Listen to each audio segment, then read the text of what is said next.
Good evening, you're watching the Golden Bee Revolution. Kung aliala nya mina dorong aramiso lan kanana jantore ka mol nat nan kala kachandi kula mi yalan ko aba Gambia nafala. Wakana dorong coming last week na kacha min soro dorong na mol min nati nan ka diamo ke fanna la min kata bunda min le ka fami domestic violence la akata fentla mi yalan ko abantora kanjanna. Record of this Laniajibe in Mela, there was a crime rated Mialanko Yamul arrest kana mintara for almost 802 people yaming arrest. Wo na jamala Mialanko fitna jamaka kasuro konola dolka silaka kacha dolka silaka ko fintini bantala bari aja ko coming fenno Mialanko nyanda kan dia kanne. Bari ndalaja ko hani wo men ko kudla Mialanko nyanda kan dei bar fonsa ko kacha ka jako Mialanko ya toro ko suda konola isa bua konola ane miliwa kuriya ka kan isa daha wala ka jia fram poto nyala ma fanyum ko ba kerin kana banko afekle. Wakana dorong I have two young people la milialan ke kafudan kana bila pour kanyum ko kacha one of them la milialan ko be bula if one introduce as usual anta ke bare bila mandin ko dorong chocolate ka dia jobol da kono la odo wakana ma fale. Welcome to the Golden Bee Revolution and please tell us who you are. Abaraka baka sware. Assalamu alaikum bari ngol mebe molbe jibe kanyi wato la kabona ay Africa kontanta katarale jambi ka kacha kula miyango akoma yata bakale mol yesi nga kacha sota koto ndeto mu Mariama dan solete adum fana mu karande ngoleti University of the Gambia. Thank you so much Maria. Ba expect kam ko may fenjama mo la min kata musola bundar la pour que le ko fasa ba ngama doro wojama blo min nga kacha damuta. Bari lama kamo manda nyin la do etalo maraling musol siran wala mi yalan ko musol kan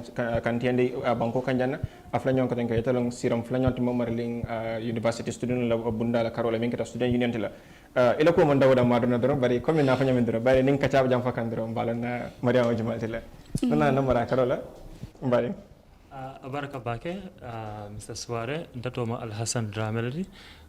nitafana University of the Gambia lanka political science la karanje wala politics karanko la keje mara social science school school la muyala ko ntol hadama dem Kenya ko la karan abaraka bake Abaraka welcome to the Golden Bee Revolution. Coming ala nyami doron baduna kacha kono doron jani mbata doron kajam fa ko kono doron wolong medaka kacha la ka for domestic violence la na kacha soto with anti crime unit like kebala na molso mi anko kata police bunda do kulalti la na molso mi ala ko loring kairo bunda afrika fasa ni nyin ko kacha dama ka nyin karo ke domestic violence la do we really believe that the culture of silence amantra hadma ya afekamba bajanin ko wajama fajira doron bawo blay bulla isa fem funo jelo ko domestic violence la ataman sirol dantana mi yalan ko iba kerin jantul anyemil kalamuda abaraka bake soirée akuma yatale ni ko domestic violence mo le ko siro ke ko munen domestic violence di katung jamal la ko siro to fango modol katara futu bundal to wala tara mararo ko no mi yalan ko akela nyanto tinyale bari kalamuta baliya kama ani molke imirandi ko la Kenya kama nyaming akatina la fo jamal fam buka long ni ko domestic violence mune mati katung ni ko violence amanke ko yaro ci kada ma hemo lipa hani atata foy ka kuma mi fo moy akani o kuyandi wala ku fo mo la mi alon ko ite alon ko nindo ba fo lete to mando ba to nasi wali wo be dabe violence le kono abe ni afansum violence le wala fanang aba kono e ka fo mi sexual violence wo fanang is a form of domestic violence wala yemo jibe yela fi ka force to fotondi wala ka kube kuto kala mi alon ko ite sawoni dino to sonna moyo ketala because nyanto tinyale moti bari jamal fanang ka fo ko sutuna ta musol karola mimo culture of silence ti katum jamalle miro soto ko futu suturole ya afeni wo muto nyalati bari korosiro fanan nanta yitandi ko muso jamal bije wala ke jamal bije e be munya kan ko wala milian ko ni ku ya ko lem be dunuri bulu sol kono e be dere afe femma sima fo mol ka fo minan ko naketele nyante munya la muso dama nyana fe yala wala yake dimba yalla ko kamakalo mo jamal fantata la fo ilata ko ni ko yedim barakari ngo soto foye son kube kuto lay kelaje adum e jamal ke bulo la min ko mo wala dinote adum ni korosoro ke hani islam wala dinote wala christian dinote bari nyin dino fulo lam dinol timel yalan ko afintira bake na gambia banko kanja e ka foy no ko nyin dino fulo be ya fole ko mo nyantele muso kumayande adum muso la kumayando wala mi yaje ko ikana ni otorandi wala ku kala mi yalan ko bal hakoti nyala sama sinin kama bari ni mo bute ya bulo kati wala mo bute ya singo kati wala kube kuto kala mi yalan ko alla nyanta ay finti mol ka milian ko wala nyanta diam la ko do ya fay ko murunje yemunya ala nyimu ko lati milian ko ngajele kay mo jamal fanam batandi janne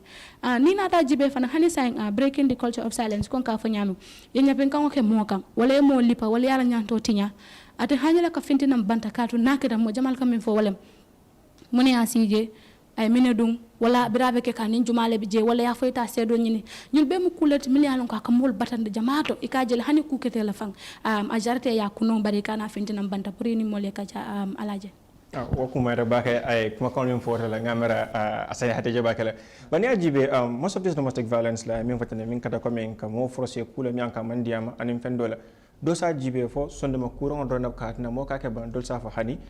serial phone ka kele ani ajibe recently la of the population's member embark on this illegal smoking la comme like sabro ke fena mi anka aba hadbe do nyanto to rakan ite amara youth population member involved kan ko because niajo santena about 13 years old la kata 15 years old la old ba mo ko mi aga dabi jeto sonde ma courant la symbole strategy pour ka mobile pour ka domestic violence bam fo ite amara fasira fe wala near domestic violence je ibala nako ku jamal bijel mu yalan ko aka sunal wala ko do bije ibaje la akake mari la comme la upbringing comme ite tara sirin so kono inya baje la fama animba ma tara sonko la wala tara kerola wala yaje fama tara bama bute kan wala yaje bama tara fama bute kan fanna do kan to ka fo domestic violence are coming mostly akake ke wala ka tara muso nyin ta kan ka symbol la kan bar do biya ka sotol fanan ko muso fanan ka kewo nyin tala haraso fanan ka sotol so ka jele nin dindum tuta nyin seten kono anya ba je kan ataka men wo ko kono ka jele ko nyum fenati mu yala normal because I yol fawna je ko mi wala ki kala atala suwo kono ka mura wala fanan ba ki kan korda dol kono yar fa manke wote so it is not something that is it's normal amanke fentu mu yala ko ma a normal tal so fanan ka atinale amari na menta afanan ka la left tala ka process wala nyam kantu ya jele ko molbe na experience ko la use comme natarong nte sang natarong tenga muso soro obviously nga experience mum soto mbula tala mba tamande la ka juwe kon taban futu maralo mba tala mba contrôler nyam so nataro woyo dorana karan kaje ko nataro muso nyin ke nyenta kam mute ya bute kende ke wala kuma foye mu yalo ko ma me jabe kunke ya mute ya bute kende ke obviously ntata ninga muso soto ya mara mamle kala mba mutal nataro ko fonya mu yala mandi mba tala nga bute instead of because ngolo sifai instead of na si na kacha so nyin keta kulata mu yalo ko ma fanan dabije anin fanan yesiral jube fanan dobi aka sotol ikaye mol katala natare tuta yana ta ni tata su ko ne botare fan sawo ye musu tare ya tare ya bute kendeke o fanan ka soto korda do to and coming ibuka na funtino ka diam kantum killing dobi je ibaje society ba fole ko comme mariam dan so ya fanyame e ka fa ko nyante de la futuwo musutu rol te nyante kala kullolet so ka jela muso nyum fanam katana funti banta barin tol fan nyante de maro kala wotal e sa en tol fan sa listening is ta ka dila victimul mol mu yalan ko mi domestic violence victimul la ni bula fanan ke tanke la moy natri ba ila wosi bundal fala ngamaro wo fana mo kulata mu yala important ba ke so ni tar psychological effect fana ka sotal comme ya nyin karo ke nyam anim fana ka ye relationship ol fana dol bi je mu yala ko mi society ol don ka fala manda wala ko nyum boyfriend girlfriend relationship comme sungudiyani kamania ko sungudiya kamania bara ka soto wo fana da ka jele nyento fam jubile comme fenn mu yala society kon nda fala comme nyim manke fentu nyum fenatu mu yala ko manda ni nata religion wato ina dino la fanala nta fala mu kulate mu yalla nyanta nyaka sala ba wa kula mu yalla ba society kon anum fana nata maybe sunkuto ni kambano ni ba relationship ko no obviously wo mu bundal te mu yalla ko min ka karanje ba kala mo fuloli nyanta nyanta sila nyoy nyam so nata de bitali ba futu su ko ni ba marriage setting kono obviously wo fana ba jela ko ibo experience sifal ta ya yusu kono so nyento sifal fana jubele ngan dokol tangi yamar anim fana ko tol nar mu iba relationship ko ni relationship sifal ngaje ko ikana violence ta ka kila partner kam akata ko min rebe mi fakandro wolo mo nyaka minje anyaka fonu wolo kono la okay coming to you miss excuse me Danso say hako boy nyaw wala drong come if you look at it near your flank we have seen what you call is a new form of violence that more can be used against women la is sometimes general but usually women are mostly affected, that is the social media. what are some of the things me at na musol ka the most people they can target on social media la me at like a victim to this cyber crimes and cyberbullying? Yes, I think fana jamale bo bala katu niya jibe jamal lo korosiroto cyberbullying mukule mi an ka sototale wala ka nyo kelo min ke wala ka nyo detende nyamin jawol la ton sur Facebook wala WhatsApp wala to ani sifal katu korosiro keta ko violence mukule mi an ka abunda waratale asifal siatale adun niye violence jibe domestic violence wo mu fana kilinati bari e ka fo mi e fana gender based violence wala ye kuke mo la mi an ko itela ala musu yakan wala la ke yakan ite ya wo kala wole kama wo fana mukule timi alan kasiyata bakele katon ya jibe ko alasani ya fanya men ini mobe nyola biral be alkalbe kanola wala sifal abe diari ngal tema momal kala muta ale kube koto kacha wala ale futa place do wala ale manya do ke nyoka suturo kono biral bakala moma kala muta tuma londo be je na e finti kacha la ñomay baliya kamadama ye finti yo ta ya janjan dudulalto ngol fanan jela keta jang wala mo jami alon ko kacha kono ya faye kuke akata kala ye kula ndaje ka fami emotional blackmail o fonam kulati mi alon ko abe finti kan kol kono surtout nanyen jamana la bon kono ku do fanam be jami alon ka kuma ta bakale ika janne je jamal bi je ni dia mutadama instead of your logic nyinjibe ninko logic walen kajibe kumo min fo keso min bije photo nyalan photo nyanteng jama sa foko du kari afay mol da hande musole matete adu nyimu kula de mi yalan ko ngajelo ko afintata na karton hanni na politiko ko na fanga dadun de jele mimbe ko marishok anding dr esa tuture ijamal bije biri fintata na pour ka foko rafta man sakunda place o nyingla banko kanja mol yemin folo fo walem akungobe nyami dole min fo walem fa fututale dole min fa walem ake pare nyame adum to mando bato mola pare nyana amanya do bije aske no fango manka kaseti e nganta min jibale walem kumol min bablo kono ko ate ko naye banko muta abe min kenola I think mum kulete mi yalan ka kuma ta bakale bara je nga korosoro ko jamal bije ni muso finta tay kuma be kuma to fo jamal sa akumo bay amanke fenti fo ala musu yakama adu mum kulete mi yalan ko ngaje jang bakale adu ba ko manendi kan atina la fo jamal fa mo bije ikafo mi trauma ibu kala fi fanka fintinan ka kuma fo wala ke dabla diamo kono katon ni fintete diamo ta fang molle fanka na fo ko ite bondije atala la fo hani fonding ke musondingol milianan ko isla fi ke dabla politique kacha kono ila wolu lal sa fo ko kana ke wala molle fintina ya foko musolo muti dulale mialan ko dula nori ngola wala ke damal ka taraje ado nyul be mu kulati mialan ko a forms of violence bar mol malon because e camera la ko tanko ima yarota e mo bute dama ima violence kala adun ko akuma yata la nga sen yandi ko violence mu kulati mialan ko a waratale hani ngambulote ka ngalete kan la nyala mialan ko man diete dama ndengete la nyanto te nyale adun wokuma yata la ngo sen yandi mole alaje okumo diete nyaba kala akado ko min ba hansa ba diam kan dum benkam fanna min wolong musol batoro ko musora kanjiro bani violence and violence la akwo diamo ka siya watelo akat la fawar soto no gambe kono janna ki jafaro soto kara jamala ni ajibe case min haponte en busum balala miyalon ko muso tarta jela suguta ni ngom yankada akata karamto den ngotela atara al halo kono miyalon ko ay gambe be bla jahalo kono la aflanya fana ko tan ni ajibe flan ko tan dole ki jafaro soto ko min ka fo taxi driver dole ni ta tan tripola e ke samba e kujawol ka anyola do you think police will ibe do ko kanya malba security kera fanal mu yalon koma kumayata bakela important bakela kantung atala insafa atala fanan ka kairo ta ya tankunde banko kan although duwa kumayata bakela bar fana ni nata bara ko la ngamar security mu kulata mu fana yala ka mo hakilo tankunde hani ye business manager mun nyanta nala banko kan wol security fana wakati nale ya hanyi nan ka dunne kan so security mu fana yala kumayata bakela anim fana ni Gambia security jube ndadunna kono bake comme expert ol bake bar ni ya jube fana ibaje la ko amu fenati nunto nsafo ye security sambo soto num bakel comme iba kuliyarim bakel ni tata checkpoint to nunto iba jël checkpoint ko kuma ko kuliya bakel dula dala dunta je ko checkpoint bare nata wo checkpoint ni tala ya bondi mol ko democracy lan so yanda freedom soto la ka move here and there checkpoint ba silol slow ndikan nga jël crime rate tata la fata nyam bare sambri nata checkpoint ta ya la fa police la fa sate ko ngamra cool tata tala dama so nsafo ko coming a kuliyata nun na bar fana jita la security la fanala bar sa faransa fa salata le be kata bunda ke kana domani bar fana ata danna wo doronto pour ka bandiyol ta comme ke stop kaje ko ita musol ta ke nyapin kan fo musol ki jobe farale ba fala nda dunna taxi kono kanton sai ba yala do be ngasila fa nyaaye plate number yi moto la plate number jenna DM kono WhatsApp okay yala mo do la ka plate number ta ya sefetra kinya ningo ko mula ne ga kinyi ga fa ayte mo jamala sai ne ran ko keta rek sai inta ya ta wata le ko silan ko soto ha wo silan ko fanam be kirin bar mu nyinkata kulata mi yala policeol ntamol ma ko la baken ya je ko i financial security ta ya intensify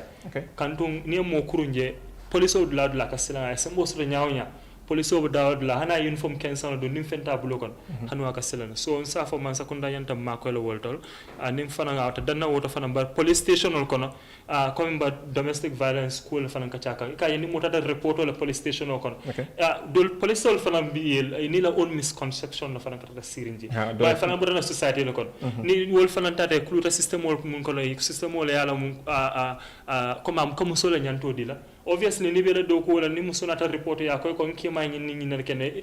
itata la ko offense serious rono so san nyanta ma ko la fana police station ol to ya je ko special report system ol taraje mu yala ko domestic violence batala ya register ya je ko ya address ni mo nata report ol fana ni musunata report ol isa ko nyanta ya address ngamro boba mol ajama min ka ke discuss la karol min haka min la wolo alta aliya badi ya fo badi ya bun ko na kashala ay la bon la kana ka ko la mi yala ka bantor na min boyta kan ajani kata break la do mala fa final question min di la wolo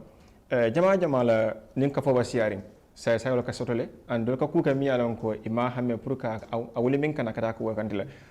in a short lab ka woni nin kan nata wabakala min la wolo there are some of these acts la mi yala ko sometimes in safno us the guys or maybe us the men in ka kudol ke mi yala ko it is equivalent to violating or maybe it is violating one's right but in ka come like it is normal. I would like you to discuss few of these by la mimba nde ani mimba jibe kan kalon ko mbanyin kuna ngaw min kan yara fang akamusoro nyanto toral biri kilo bula ta fenna la wala njalandi kule mi yalon ko surtout na gara solta siata je bakale kajele moto wa nyine wato e tata siding itebe moto nyino la dobe nakeri bala wo fana ba ni dia satale bala mu kula mi yalon ko afakala jurtu jamal place jamal to fala alon ko nga fa nyami mol malon fanko ko do be je kake there are two things to this ko do be je ka fami positive harassment ninko positive harassment wala jamal ma kasiyandi wala yaje moy tambe dama yali pa jutala ngotal sing haka bondi a diamola koto yali pa ibe bendene de yalon wol mu kulal mi yalon ko jamal ma kasiyandi adun kula mi yalon ko na mari man la fala imanya na kelala bari ko je janne wala moy tambi fan a nyimbe diari ne de nin sa sotono wol mu kulal mi yalon ko katu moy la diamol konale bari alasani ko fo mi ka ko mata bakale wala police wala karote ku fulale be nyun ko ta alaje e ka dajale do bije nimmo fintita nan kata problème o sata wala nte fangola muhammad yato bi nsafo mado wa ale ba nataranteni fangola alfa dun tanyola aya bulo lankan wala en lipa ndata ngofo mbadi ngol fango ben jibela nyaamin na folo no kacha anu nim fura police station do fanan wol fango ben jibela nyaamin ko ala sani afa nyam to man do ba fama tara ja sa ko bar nyindi ni wala mankulu aya famal nati lo wanyate lo ngol so ya jele nyul be mu kulati mi alon ko be kerin janna surtout na santol to mi alon ko nin ku kete kala fika baden kacha e ka jele baringe o boy barin dingo kan fama e boy dingo kan wala wa ku sifa wona nyon ku sifal instead of nga finti na nga je ko nga finti nga ko kacha nga fale nga fano bitaka adun ko police buka case sambano court natara badingol fanga man fintina sani na ete rape case report iko ibotan na mo kanne sang abota bungo min kono yow dara bo bondi te yaku wala yow eponso bondi ya ton maybe to mando bat eponso la nyama fando manager manya yow be mabo ngol jenjen janne so nim police wo futata nan on the basis of among evidence je na mo muta na tamita 72 hours la iman ku substantive muta mari bloko ne ibo fanam bulalale o fanam ko letmi yalan ko ka jerna ko wol kono wala ni muso lafta fintila na bi iko dina nyaton ko wala la imam wala la pastor wala nyapete kan ñun mum wala baberen to la jang nka modol jibele nga foko wolte nyin keno la hana made ya fongolin timma bal yale futata nan so kana mo jibere ya fo kari woto nyin keno la sen ten to mando bata nin ci karo ke ta jang a futa nyaaw maybe jamal be nyaatilina alasane la jang dante maybe na pare kama wala bayri be bitiring ya mera maybe mu dina molete watara ni min fintata nam banta ani min sondo moko na men ke kilingot so e ka jamal jele hani ni moldun tanye ka ba kari manke o mo sifati hada maddi ngoy taw jibe nol damma yafo kari manke o mo sifati na man letela adu wala tan ay kajal dobije ni nyin ku sifakata molla ibuka hani ka fintina kati ka fale ni nga fa motela lan kati be mine yo to mando bata nata ndal alasan walim faya kur keta na wote safo ko atel tata walim kati o mun mirol latin kamil moja so wolati na kumanta bakele nim moye kuma fo ni man taraje kana wuliandi kana to nyande fana isi hakelo to iba ako tala ngam katon kule mi alon ko ngakorosi especially nanata aka trauma min nati amarilia tumando wato na janga man siya bake bari sate dol bije mo jamal kala fi fam falale wala ibu kala fi fam inim moye kuso to kote amanke fenti fo kija faro mi alon ko adunte lale so wala na kumante bakale ni dingo be bloko no yaje kam manya falinta na ka feya non ka fo ko na bu ka feya ko tenke sen hakilo to wato janim bita break la fanan ku kele mbela fala ka alfa fanan karafa wala ndabu kala fi ke kanango min ka fo dindingo na muso kata nga mambete ya nyantelen kam fo nyala yaje hadama din yalla jarabo mukule dem yalla ngako mente bakele kati kam mo jele dindin sunku dindingo be bloko no surtout kam sunku dindingo libe bloko no kan hakilol to inin ke pal mel ka feya e be dindingo cikale ba chapile ba mo sile fangola e be dindingo cikale be ni ya nyindi le fan hana tara fay na mo futa la doto because ko dol bi jakadang hakilol to e be sondo mo di andi kan kula mi yalla ko makala muta ado mukule te mi yalla ko ba karafala wulula la surtout mi yalla ko sunku dindingo be bloko no namuso mukule te mi yalla ko laftale ngaje ko nimmo ko foy dingo ka ko rosi akafa kama dalilo minna kadun to mando ba na ba kala la lungo minne te tar la je wata kuma ta ba kala ndim musol katara ke kanangol mil bloko ni kacal kon anit itara dulal nka ko rosi ba ke am alaje yeneen la ñata ba kala mo xani ka jam fa ba kala bari fo nga ma ñi la buso defo male bari namuso yara fa dolka dana tambo so da kono ko comme ndalon tanyami ne doron ku jama bi jela hanin atara jimi ngola kani ya mi soda kono jela do sa kuja wa finda kono jela odo mo mande mbajen ku ga mi anke ba ka pour ka gana ka ke ku kana mi anka ba kala ngene jo yalti wala kala kulti mi anka ba jo yata mi la america na ise da bon tijet la bara manke fenta mi anka leta na final question to jende mita dron comme na mi fo dron perhaps ate do fole ama abela banjera itala mi no ya mira coming na long ko you've been middling with lots of young people you are the University of the Gambia in the leadership position of man jela min kata like to be Piero to a whole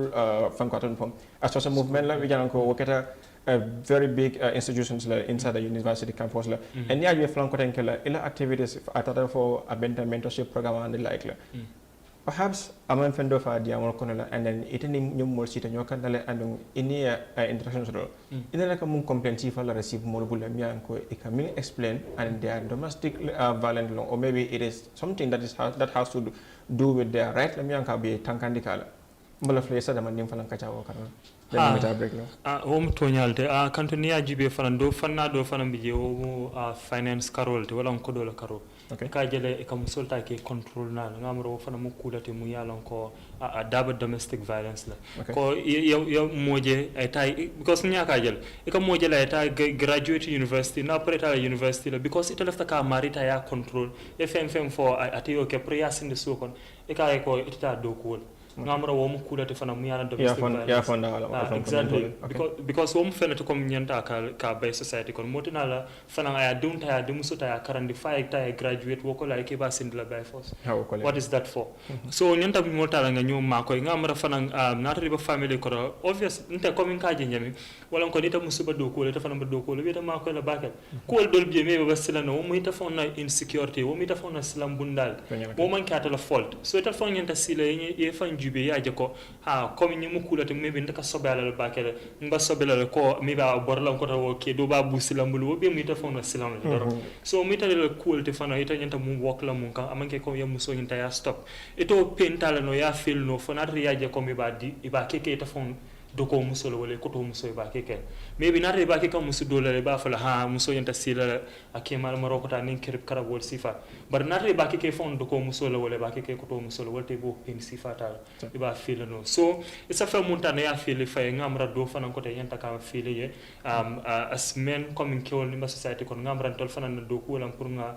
muso tal fana ta nga ma ko because ka system o muntan ka da society kon a system o bina hondla lumbina la dol fana ba dim muso so lambi talambi karandi lamba la fila ke dundi do ko bundal dolto mu yale la karam futata jela bari ta dunno because tol no system wol mu futa ngada da society kon so mu fenate mu yala nyantang hakilo to la bakela ngaje ko ngo ku sifal bay won problem wol to fana mun kam mu experience society kon abaka bake ala sana go kuma ko nyata bakela jani bida break don coming after nyami nadaro na kacha se mendi minna wolon kam fon family ande problem wala ani mil bakko ko to comme domestic violence la ka mol tourna satel kono la nimra na break na ramuna makacha semen la minna wolon mbayin kol bayla no nyaadi le anim falan ko dem la flaka jinin karuna nan karadu la mi yalon ko dol sa foy be fon semen la wala pour que violence ni conduct for ka fo ni asambo di o mare la pour akaba o ko jamal dron mbakala aklinta ma min kacala ko no bakala min la wolon fo musola pare nyaaya asambo di kelal bam pour ay manya kala mi anka manyanka kala ba wala fa pare nyaani wala tunna ke nyapin kan tilingala fo o mu fenati mi anko ne ke fonse men dala alsa ko banyo dron diamo la fa kuntum bula jela bari ka fenkilinda ma fa wala ka lokan ken diamo kan sako na inda mano la kolare bakere bari na ka bonyi break la dron mbay jibero kala wakarola mba kata la fala mbala no fala yela ka jibe mil fana yalan ko your contribution so to topic la nse slowly le fana da trajectory. Welcome to Staples, the office superstore for all your office needs, office furnitures, office equipment, office kitchenwares, office stationery. Get all you need for your workplace. Office desks, chairs, workstation, conference table, computers, printers, monitors, sofas, filing cabinets, water dispensers, microwaves, ovens, air coolers, and lots more. Staples, the best superstore in the Gambia.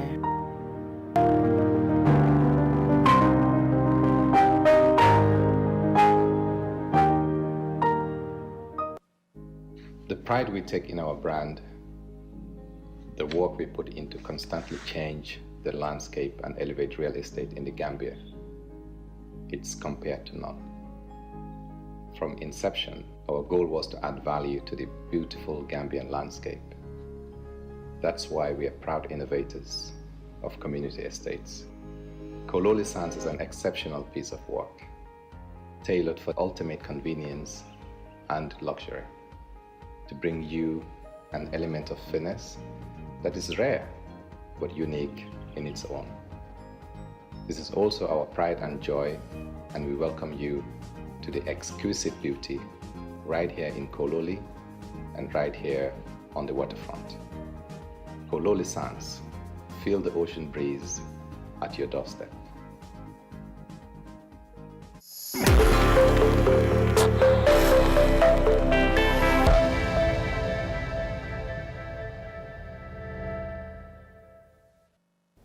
Welcome back. A quick reminder, it's a Golden Bee Revolution TV show.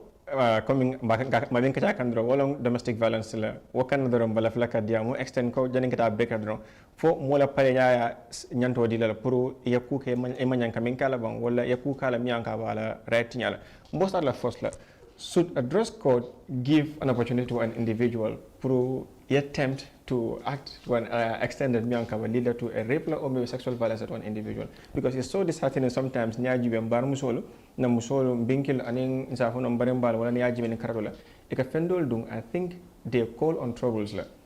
and near brutalized or maybe get a victim to this act la ina ya fa bakan la kejin kan wala kejin des ya fa ko tele nyinge atara ita da san bodiala mina mi tala take on this. Okay. Yalong boyin kango mukulati miyalong ko hakil tu kachalem katong amukulati miyalong ko pour mo ya senyandi ika fanna jamal le jibe mte kundingo de ndela miroto amanke mola dum fengoti katong dena no mimbe 6 months ni mo nata yo tara ayo forcé to la ñoya ta fa la ñen jembo mi babala wala ñi ñata wala pampas mi babala wala ñi ñata ya ñamato min tara silo kam fanan fane no rengo babala sapeto fanan kan ita fa la ñu kay fano min city wala no wala fana yete futandi ka tara wala kay fa ñapenda kam ngadol fanan jale be betiri mbiri ko ngol do hani fa ka solo ya dunne bar hani sey boyte kanne silam fo way dara bo min dum wala fana yete sabanan ko ibe futala male wala fana mukulati mi alan ko ñanta len kam fanyinen ka wala fama min boyta dingo kan amanke dress code bari ngo min ya fam forcé muso kan amanka la pareti ye muso min tala na ko ta bala jibondiro le ye fam boya kan wo man kala pareti ye mo ci ka taxi kono ye fundo ta yala nungo kan fa keto ta ya sambe boyta kan amanka la dum fengoti ngamira kula mi yalan ko nyantalen kan hakilto wato ba ka chato fulan jango fana mol kala fika mol nyamati yandi nyal mamma ngoje nyimbanko kan janne ye mo jay boy mo kan badi ya kama ina foko setano le bala wala sonde me sasa le bala wala ka boy bari mo min ka setano soto we wo ka boy no mo ka lon ko nyanta kala ten yalon wala setan ya mu kule mi yalon ko nyanta jibela kule ko tenke min mu kule ti mi yalon ko nyanta len kan ko sato bake musola boyin kango kule mi yalon ko nimba ka chalan kan hakilo tun ka kumol min fintindi ka ta falante ko wode nano boyta min ka wala o nyamato min tara silo ka wala sando masasa be min ne boyta kan wala dino min tara laari ye fam forcé kan wala do moro di mo le ya sino ndi boyta kan ala do ndiko len wala la manyale yakina woto min wala ngantalen kan hakilo to bake birabe baka ala soko na ye pare nyamin amam finde ka fala mo len kata la kele boyin kan wata kuma ta bake le ngo senyandi mo le ko boyin kango nkana ta nka senyande ndebe jaminte ndengam bitile ngamura bari mosa boy non tefanan kanne woto fo ngamindum mune mum site le bije mi alon ko mo nyanta boy lanka mo fanan filta kala fta tisazol dun wala kutu de tere ngodum berabe finti kala sokono amam finti ko kata lafta la ita mo le boy kan nyanta le ngo mira nya jibe mba fale na nyam kan hani arabu bankol kay ko boy musol kan kele dulal tolem na problemol kita fitinol kita dula woto amanke mol la pare nyati nyanta le ngaje ko rosi bake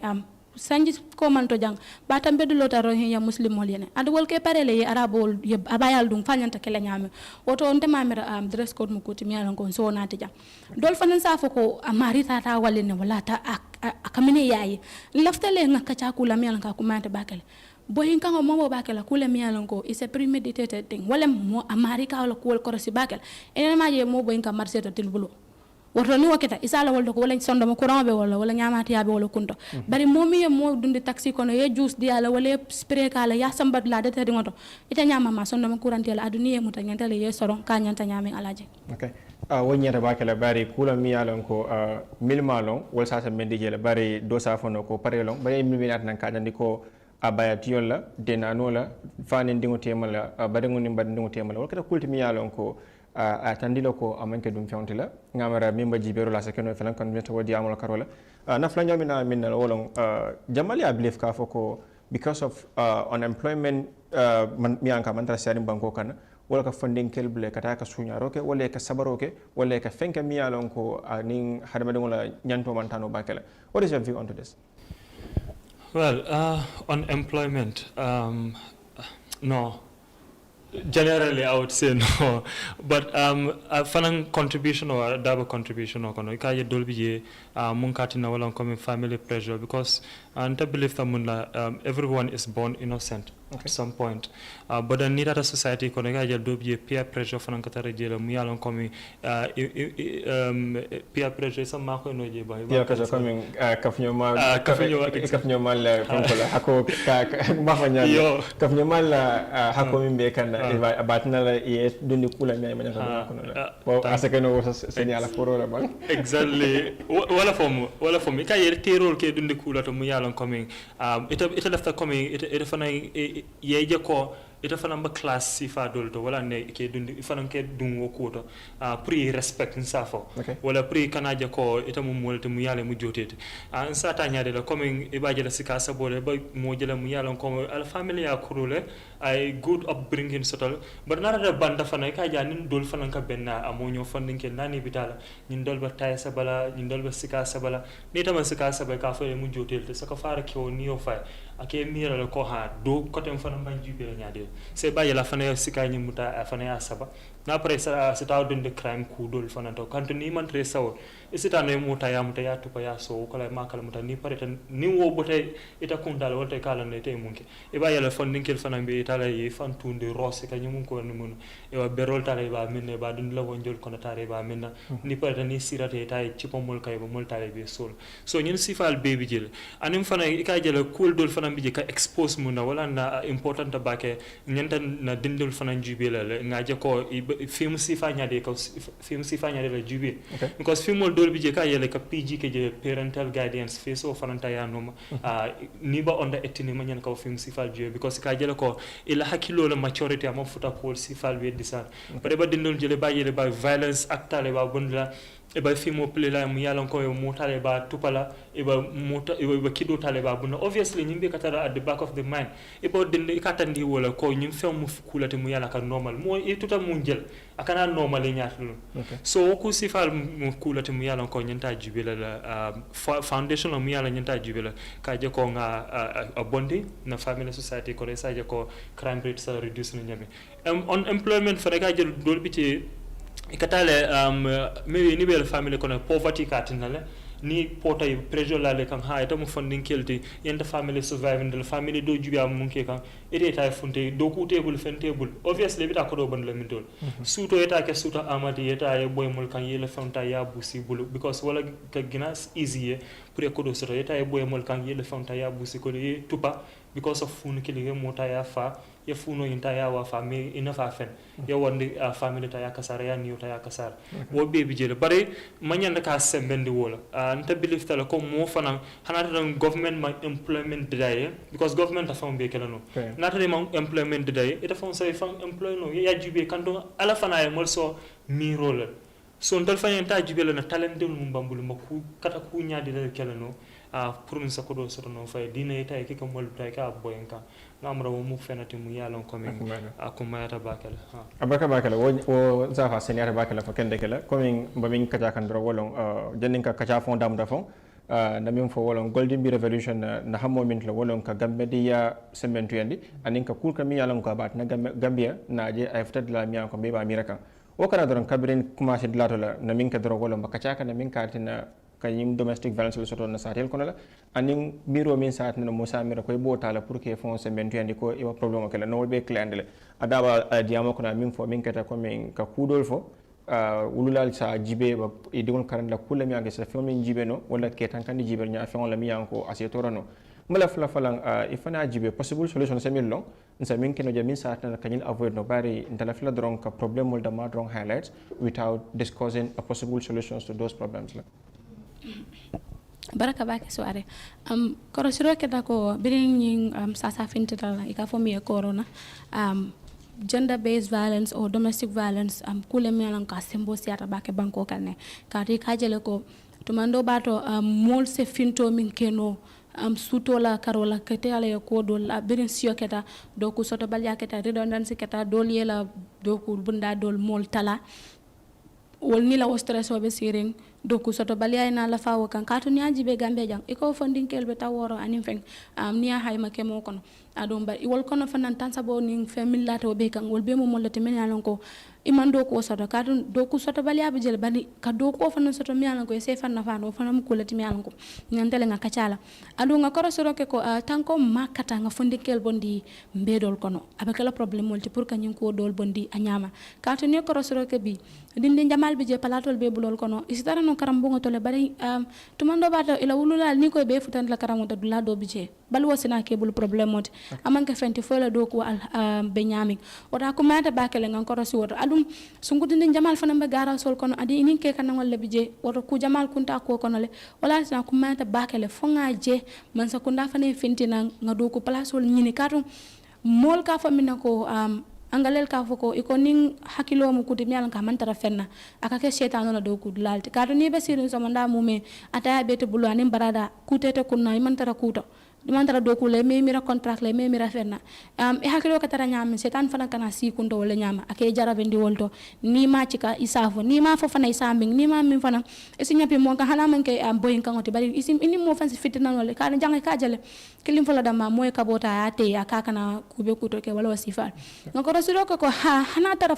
employment manke ala force primary thing bara fanan dabi jele fulan jango wala laftale mol ye culture break the culture of silence ya jele ni nyapen kan keta mola akumata bakele ka fo mi psycho social support yewo provider maria ni ko psycho social support wala iki fan nakinda maria le ya jibe sa miro nyati no nyami ka sendi kadu dolbe je nakata la ki jafarol ke muta ila hadamadi ya ko wala sendi koma andu nakata fana mbella fila mol min yalan ko mantara je bira keta ikane fanke sedolte kati ka jele jang ni mo finta na ko ko keta na dama ambassador le wuli dol ba fa lay to nyalem to nyante kumol ko banandula beto ni mantara je ila hajiti je ni mamutano ya mari support ala koto kana taraje ka konden kata ni kake aka mari dimin adu same te fanan sitara no ko sifa kon wata ko manda bakele nka so fanan kara fa molla anim polisol fanan nganna do ko kanyanta kala nyami ko do bi je no keta way badi ya kuntule alka ka fo mole ye murunge ta ka ca badi mbun kono badi mbungo birim barin salta barin don ka badi ya tinyata woldo alka ka song kala fika darabota ka bitinyu ko dol ka kadon ni aliya mura ali ka jela dobo je fa ni mo be mo ka to mando ba do kono fintata wala kudo ya fo alngadi ya maril ni malla fala birin bigininto yo cika yo diwo marila yetu nyo fitnandila ka weta nyini nan dula doto muso ho nambe jano ni ku ya be sirin mul mu ko let mi alan konke korosina banko kam bakele wota be kumala bakele ka cal fanan soto surtout wulula kalola nka jibe nin dimbal be katala nyola nyamen ka kacha ka ton tolni walla be suwol kono wata kumanta bakele dialogue kake in the family nim baba jida do bi je na si dindingol fanay fintinan kacha leke ko alasani ya fa nyamen dindingola kulunya ata kamuta dunia danta wala nyama adun tumando bata ite be ku be ko to kare ite mi mu wululati hani dindingol ma foye ibe ko rasikan aduni wal fana menta di jika kurungo mo jika beto wal camera le wala tanya to wata kum mata bakale so fana sen yandi no jang am soare ko mo ko nyada bakale yakuma jamal fajile mi yalan ko ay silla jamal fintini mi yalan ko asasan tankano nyim problem wala wakana dorong mbalaf la kanela karola mbeta pus la kela karola ko tan min kam da ko min nyin sunyana mesongol la motol kono lombang jani kadu motol kono lombang kata mo lo korda kono lombang anin ka sabar fewal ma mi yanka bela asatina lo el hadma ya falin feta dolo hadma ya tinya bulla wakana yamu yama si fala soto jela an yama what are some of the solutions mo samin kano mi batna number important kala fonsa je ning wodi nin sifal masila no nyaade ngakacha kantung faul be buka jarano ning symbol ka fo coming yedindo yesika jabulu yesembuta ya la kan ya bute na ni ya bute wolta aka fit ginasa ba ni ya bute akana ta fundula ko take wokola yesika saba next time ya bute kana dale bute role so wota ko ata ko nyin tala nata solve lano bar samba jamano munto atamita wola signing munto farata nun to maybe bo mo butela ki je far bar sang fenin dindul sa siala communication ko kulta ka be tamade bawo sang technology bambulu sang dindul gina hakilo gina hirwata dina nun to information o dol bije nun to be ka sotono bar bi ka sotono so ka yel hakilo ka borbakel so ni sa sino ne ale kacha ale kul dol ala kacha as a mature person ya tandi dindino ko nyi mambeti ya nyi dalilo latina ko kanake amanke ko ya bute la ka fa boje o bukatama anim fanan balla fela fanan kewol fanan ene musol coming ni nata violence school la ese bulo ka fu nyoma bawa amanke mo kelina do koti ita fala ko musol problem mo min ta manke wodoro dembe ba society kono man sakunda fanan nyanta moltala la ay makoy je ko ikana discrimination especially nata musol la cool la musol la carol ma famba boka la question exactly solution so ni nata wo carol ita fala no comme ye football la tanni kele nga football mo tanni kele na ya mo worota ya bo ne ya kada don fo nga amra bo nyanga filibu exactly eto ya mo tanni kele ka tay bari ya mo worota ya bondi je ya mo lulu dindi ke ba ke be la opponent o butela mo na waka keno ni bo fam mako eta mo sultano ye bondi no system o kono o ko la ke wol da mantu je ika fo be la banko tala ba tamandela no lafta tamandela nyami waka o te ke fanani ni so fonsa mo sultan ye involve nga make sure nga mo sultan ye empower amanke ni ke mo so empower ka ke wol la sambo jinde hani nka nyola mako nyode mala anim fanan ikatere mo nyo hadama de na mako ka amanke ko mi katara mo sul dorna mako ka ngamara nyanta na jirnya fanantala na change ni ba muso bute ka hadama do na bute amanke ko mi ka jela ka nyum musul te hay bola bute kan haji tigi so ngamra wom kulati fana mu nyenta nkaje wo jirnya sifata luwal fana na luwa kando tanga lande amke ka lande doron ngaje ko luwa kando nyum fana wo fom la indi la ko mere bare gambe janan kaje luwa ko dondi bare luwa nying prata ma ko problem wotale bare kontan naje ya mention yon so ko police ta ya lande rek police ya ni nya mo la fa luwal je bare luwa nyim tata ma nda kamula na fata luwa nyin so fonsa luwa nyin tanga tamande ngam maslaha syndrome tanga bondi je maslaha maslaha ha jama fonsa ta to nya tanga sama kando ka dobi je to nya kana bari ka ke ba yala folo jube jina to nya namara ke ba to nya la fanan siyata kebayata dinu ko to nya so do exactly so nyanta to nya fana nyanta wata la ngatam so ngamara tamo bi dakana among ko la bakala bari han kabi ba dum kan labandla karo programa bandla tadro. But however, I want to give you a chance to communicate directly to the Ministry of Women Affairs some of the lapses that you think needs to be covered, and if these areas are not covered, our young girls, the women, old women will suffer and will continue suffering. Okay, abaraka bake mbo fala angaleka angalela speaker directly the ministry, the entire Ministry of Women Affairs and any NGOs or CEOs or Smiyanke advocacy for women empowerment yet again directly. Probably we may have some people who can speak Mandinka. Okay, thank you very much for that, Sware. I think my piece of message would be centered to 3 factors. One would be to the Ministry of Basic and Secondary Education. One would be for the Ministry of Women. Now it's gender, actually, Ministry of Gender and Children Affairs. Okay. Of recent, we've seen issues of very disturbing videos of sexual violence happening and also gender-based violence. But we also realize when we talk about empowerment, it starts with the mindset. And one way in which we could nurture this is how we can better see a way of inculcating it in the curriculum. I remember when we were young, we used to have issues of pop FLE, where teachers would teach us some issues on sexuality, our bodies, and things that we need to understand on how life is. But of recent, that has been off the curriculum because the society in some way frowned upon it. We live in a society wherein these issues are not openly discussed with some of our kids. And then the way technology is advancing, some of these kids get access to such information, but in the wrong form. So it is important we're able to enlighten them on the importance of them safeguarding themselves, not only for religious purposes or social purposes, but for their own health as well. So it is important we also look out for ourselves. We know there are laws in place, we know there are policies in place, but it will be important to also see how best we can come up with strategic methods to ensure that these issues are implemented and are respected. So if you would ask me, I think it's high time the Ministry of Education in collaboration with the Gender Ministry see how best they can inculcate issues of gender, sexuality, sex education back into the curriculum so we can teach these kids that yes, it is important for them to look out for themselves because the future of this country belongs to us and we cannot afford to tamper with that. So on that note, I hope that this message would sink and then the relevant authorities would act on it. Thank you very much, Alaji, for this opportunity. I hope this will just remain to the ears of the listeners, but it will serve as a tool to take a step to fight against any actions that will violate women's rights because like saying goes in Mandinka, niya muso karandi akamda ko mi ya dunia bela karandi sate bela karandi.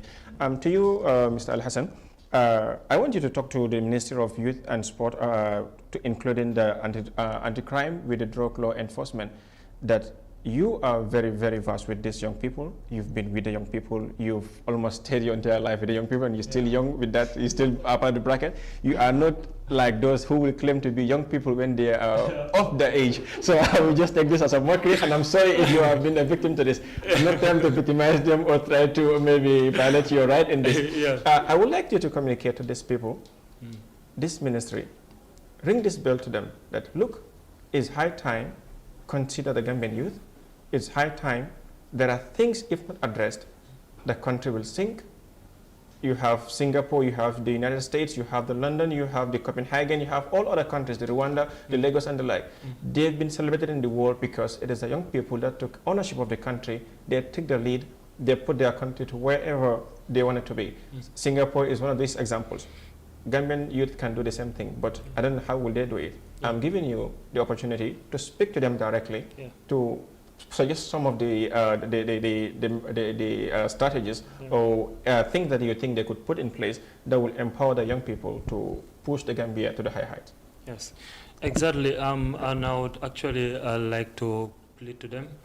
Or put it to them, because obviously we put them there. Absolutely. And they should work for us. I'm happy that you rectified that. Exactly. So they should actually, they should give us access to information with regards to the finances or the funds which have been put there for the youths. Because usually when you go to the National Assembly, they have appropriated a certain amount of money that have been given to the Ministry of Youths and Sports. And these funds are there obviously to cater for the youths. So if they are lying down there, you are not coming out to the public to tell them that such and such fund is there. How do you expect them to get access to those funds? Okay. And at the end of the day, what you hear them say is that these youths are sitting at home. They are not going to us, asking us, how do you do that? So obviously, the government should come to the people and make sure that they connect with the youths and actually give them the information required for them to take advantage of these resources which are there for them. And secondly, there is something that is very bothersome for every country that has raped our democracy and progress and whatever we have in the country. That is corruption. Corruption is something that is very terrible, and it is taking the life of youths away. And we should actually look at it like this. Obviously, there is a money that is supposed to go to A and B, perhaps you and I. We are not getting access to it. Why is that so? And it is going to a single individual. At the end of the day, if we don't get the access to those monies, if they don't get access to those opportunities, what do you expect them to do? They resort to going out to the streets, committing crimes, doing certain bad things, and then at the end of the day, what do? You lock them up in jails. How fair is that society? So we should make sure that we eradicate corruption and we do not trivialize them. Because the reason why I mentioned trivialization of corruption, we see it as something that is very foolish. When you see somebody taking bribe, especially now, you go to the street, you see a traffic policeman taking bribe openly. Yeah. I mean, in the middle of Ramadan, in fact, you are doing it. So what do we have to say? So those are things that we should actually get rid of. And with the Ministry of Youth and Sports, we should step up our game and take sports very seriously in this country. We are taking a single sport seriously at a certain point, that is football. It's very expensive. Yes, exactly. But when it comes to basketball, look at the federation. Sure. Sometimes you'd have a basket match, sometimes you wouldn't have it. And when you look for referees, the referees are not there, the players are there, so it's all jumbled up. And we have talented youths in this country who should be in the limelight. We have, people in the other developed countries. They are doing great. They are millionaires. They are making it sports. Oh. Our youths can do that. They are taking our youths to play for them. They are naturalizing them in their own countries, and they are serving those particular countries. So why not us? So these are the things that we should look at, and we should make sure that those who are on top look at people who are at the bottom and try to help them. We should try to help the youths and take their lives seriously. I hope the Ministry of Youth and Sports is listening, the anti-crime unit and the Gambia Drug Law Enforcement.